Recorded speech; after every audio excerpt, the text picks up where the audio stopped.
Hey everybody, guess what? Questions! I need answers!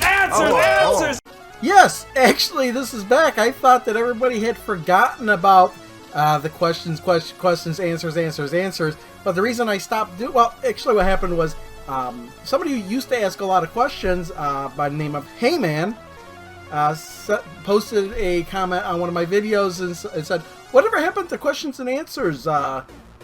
Are you planning on doing that anymore? And I go, well, you know, I answered all the questions and nobody ever asked any more. So that's why I haven't been doing them. So he asked the question, and I just noted he asked it yesterday, and I just noticed it today. This is the 16th. And before I continue any further, if you do want to ask a question that I may possibly answer, there's no guarantee I'm going to answer everybody's question, even though up to this point I think I have. I just play it by ear. But yeah, I have a link in the description. It'll take you to a Google form where you can submit your question. It gets all automatically compiled in this Excel sheet. And I don't know, I've changed it up to where maybe sometimes I've answered just one question in a video, and then there's other times where I've answered multiple questions in one video. Actually, last time I did it was at the end of the year where I was doing some house cleaning, I guess, and just answered the rest of the questions that were left over.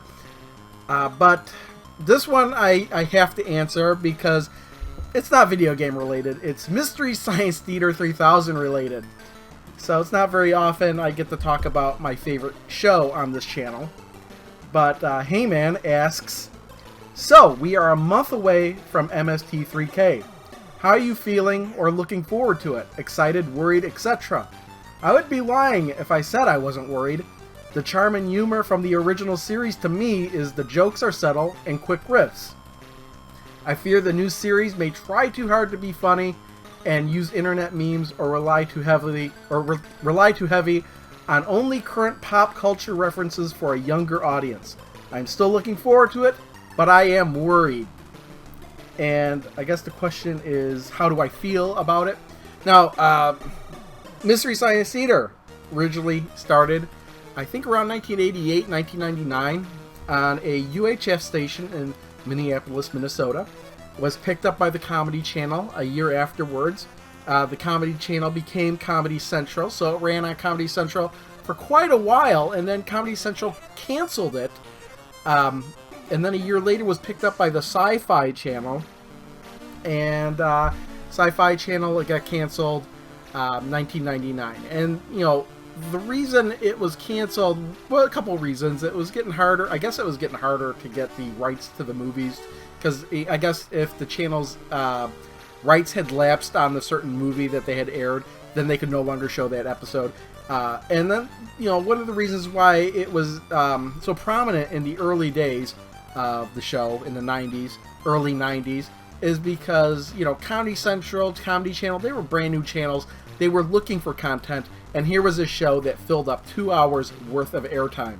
And for them, it was worth it. But as time went along, there were more and more shows they wanted to air, and it was getting harder and harder to fill that 2-hour block, which is why it became a hard sell on the network.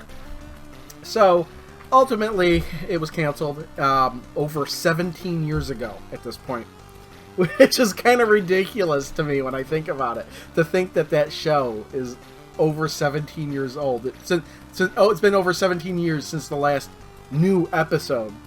And then, was it last year? Hold on a second. I had the Kickstarter thing up. I was actually looking up something for a different Kickstarter. Actually, it was this Kickstarter here.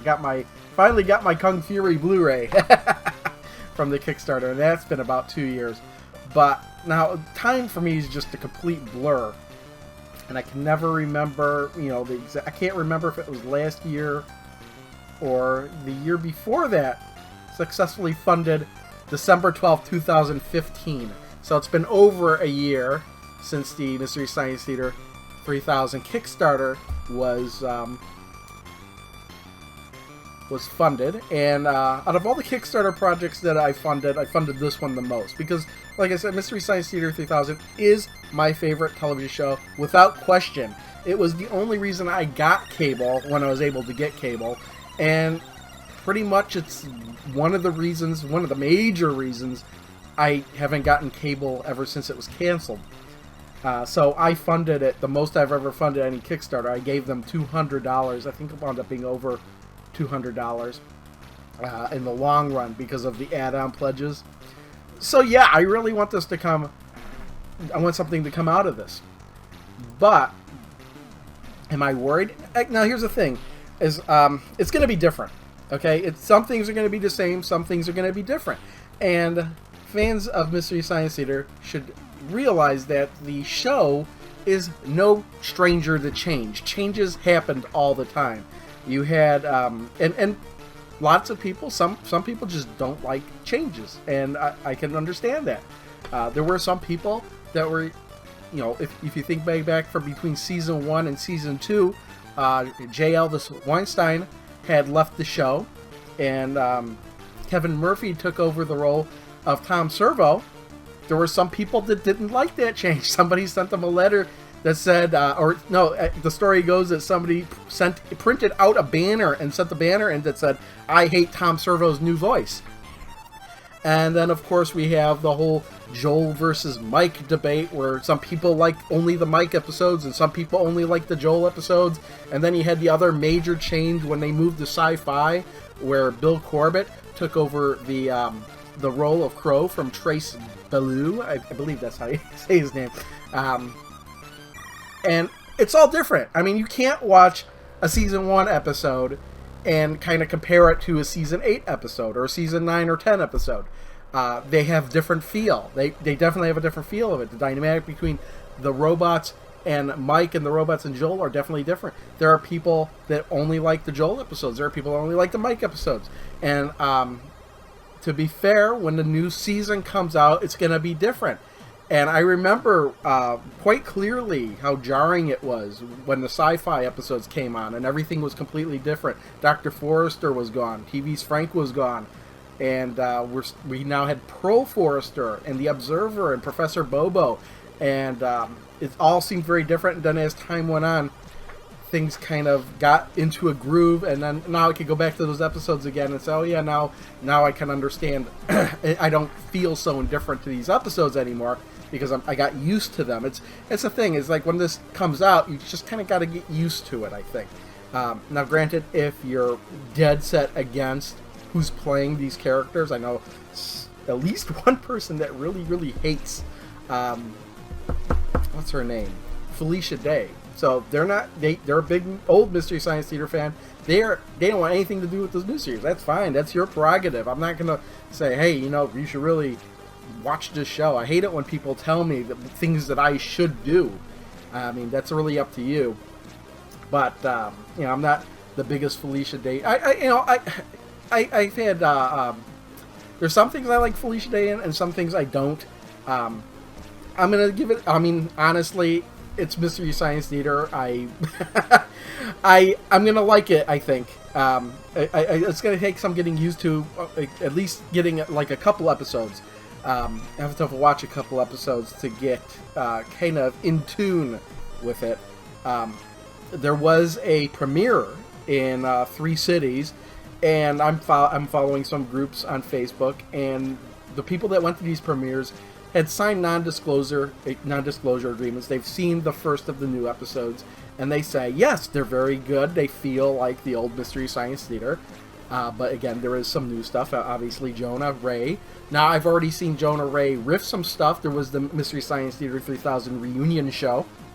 And I thought he did really good riffing with Joel. So, I think Jonah is going to fit right into the show.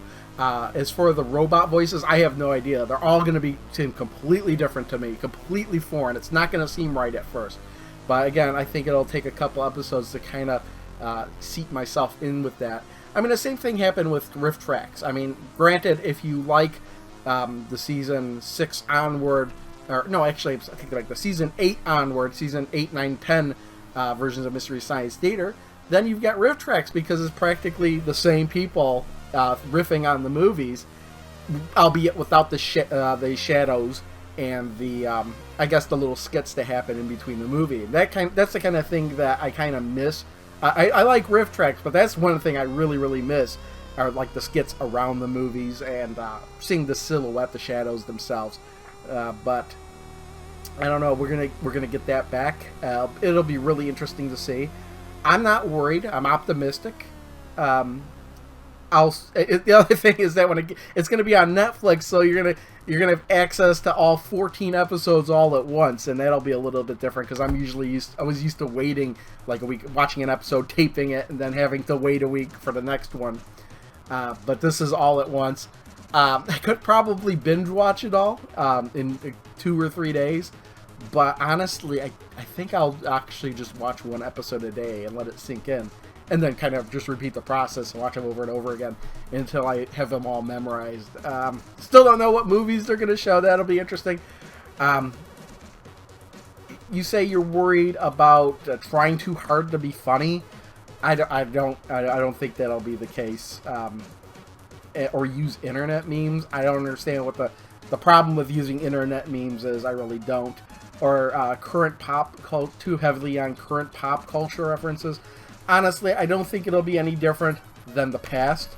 I mean, in the older episodes, they did reference current things, not too often, and that's what kind of makes the show timeless.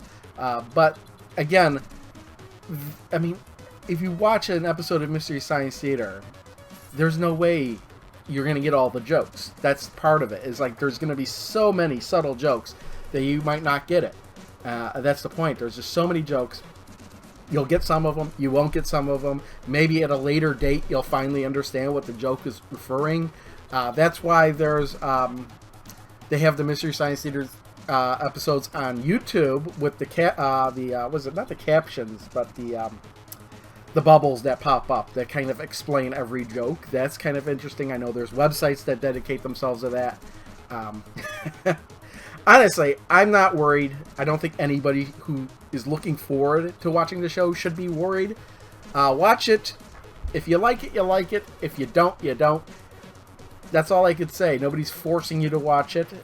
If you watch 1 or 2 episodes and you decide, hey, I hate this the way this is now, you don't have to watch it. It's the thing. You're not forced into it. I mean, I pledged $200. I'm all in. I'm going to watch all 14 episodes. I'm going to get them on Blu-ray.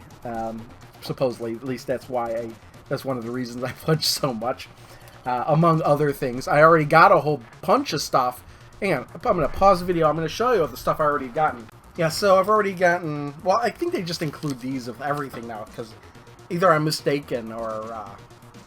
These are just coasters, but I got the same coasters when I got bought the last box set.